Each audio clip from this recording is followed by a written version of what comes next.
In my flesh I shall see God, Job 19:26. Job says, I shall see God, not I shall see the pearly gates, or I will gaze upon the crowns of gold. No, he says, I shall see God.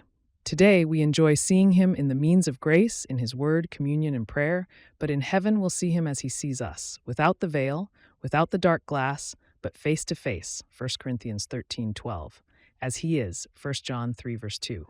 In other words, when he supernaturally changes us to be like him, we'll be able to see him the same way he sees us, with spiritual eyes. He is the center of all our hopes and desires. We will bask in his glory, his gifts, his love, and his future blessings. Think of this. Christ has just begun to show us his splendor. When you consider what Christ does for us while we live in mortal corruption, the prospect of what he'll do for us when he gives us immortal incorruption staggers the imagination.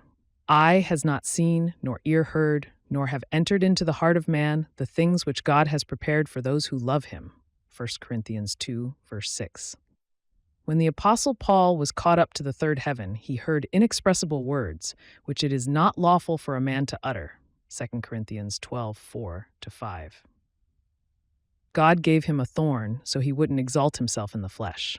When we see and hear what Paul saw and heard, we'll exult in God because there'll be no more reason to keep quiet. In fact, your primary passion for all eternity will be to glorify Christ when you see the King in his beauty. Isaiah 33, verse 17.